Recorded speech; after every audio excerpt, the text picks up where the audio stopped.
hail the Moff! All hail the Moff! All hail the Moff! Non, sans déconner. Ladies and gentlemen, Steven Moffat.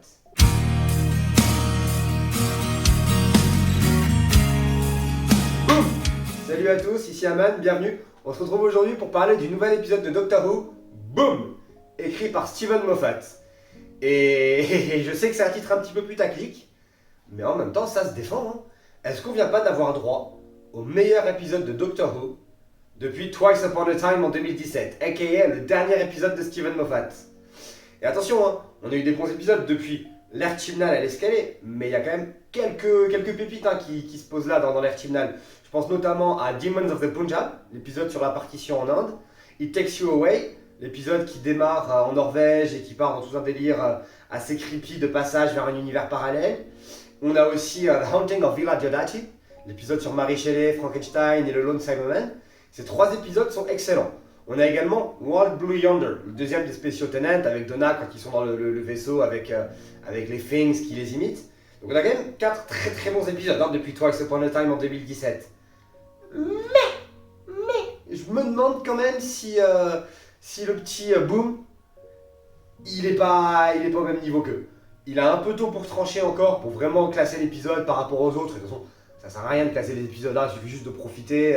Mon épisode préféré, tout ça comme ça ne sert à rien. On en est d'accord, mais c'est quand même rigolo. Et je pense qu'à terme, malgré ces petits défauts dont on va parler juste après, Boom, il va se placer là. Hein. Attention, hein, l'épisode il n'est pas exempt de défauts non plus. Il y a ses problèmes. Genre la gamine Splice qui semble plus être un personnage qui est là pour drive le scénario. L'orpheline, hein, je parle de celle qui a perdu son père. Qui a des réactions qui sont pas tout à fait naturelles, qui semble plus drive le scénario qu'être un personnage à part entière. Tout comme Mundy et Canton, les deux tourtereaux qui se tournent autour. Bon, c'est vrai que la relation elle est un petit peu précipitée. Et après, on n'a pas le temps non plus dans un épisode de 45 minutes de vraiment prendre le temps de créer une romance entre deux personnages. Mais bon, je pense qu'on aurait peut-être pu s'attarder un poil plus sur eux. En même temps, on n'a pas forcément le temps. La fin est un petit peu précipitée. Le début aussi. Mais sinon, en dehors de ça, quel épisode quoi. Alors, moi j'ai une petite frustration personnelle dans cet épisode. C'est qu'on avait été teasé la line quand le docteur il dit je vais réduire ce battlefield into dust, in a heartbeat, into dust. Et quand on avait cette line dans les teasers, moi je croyais vraiment, j'avais vraiment espoir que ce soit le retour du Time Lord Victorious en fait. Le Time Lord, le dieu vengeur, qui menace en vrai, c'est pas le docteur gentil goofy, non.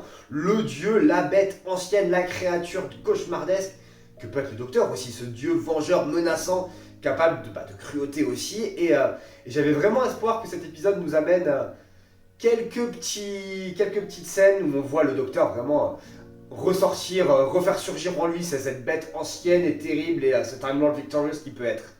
Il y a quelques flashs quand même. Il y a quelques moments, toute la réplique sur la faith, sur la foi, quand 15 il engueule le personnage de Mundy sur sa foi et on sent là le Time Lord Victorious émerger un petit peu. Mais j'avais vraiment espoir que Steven Moffat il nous donne encore plus de matière là-dessus. Après j'ai bon espoir que ça arrive, hein, mais c'est vrai que j'aimerais revoir le docteur en colère, le docteur puissant, terrible, menaçant, inquiétant, le Time Lord Victorious, qui personnellement m'a manqué.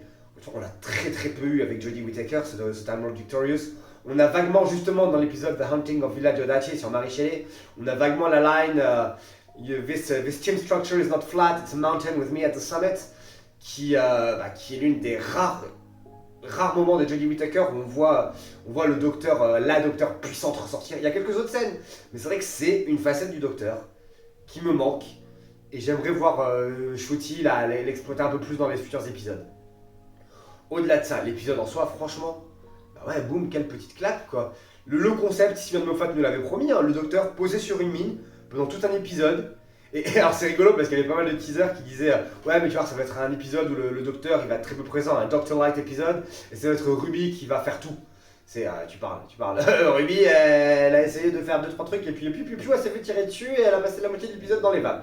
Donc non, ce n'était pas un Doctor Light épisode, un Companion Heavy épisode, c'était ce que Steven nous avait promis.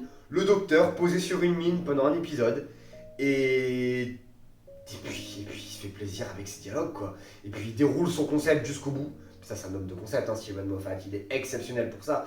Il déroule son concept, des personnages attachants, qui en effet auraient peut-être pu être développés un peu plus, mais on s'en fout. Les lignes de dialogue, elles sont là. On sent ce docteur, le docteur avec ses petits quips, avec ses punchlines, les punchlines typiques de Steven Moffat qui m'avaient vraiment manqué. Et franchement, encore une fois, il est tôt pour le dire. Mais là, à chaud comme ça, je vais pas m'éterniser pour pas non plus passer 15 ans à en parler, mais là, à chaud, franchement, ouais, je pense que c'est l'un de mes épisodes préférés de Doctor Who depuis 2017. Voilà. Depuis Twice Upon a Time, on a eu Demons of the Punjab, It Takes You Away, The Haunting of Ila Diodati, World Blue Yonder, et maintenant on a Boom. Donc encore une fois, All Hail the Moth! All Hail the Moth! Ah ouais, non, Steven, merci. Et hâte de voir ce que tu nous réserves pour Joy to the World, le Noël de l'année prochaine. Des bisous à tous. On se retrouve normalement lundi pour Interview with a Vampire. Excellente petite série aussi, vraiment qui mériterait beaucoup plus de succès. Et en attendant, n'hésitez pas, abonnez-vous, likez, partagez, subscribe, tout ça. Et des bisous.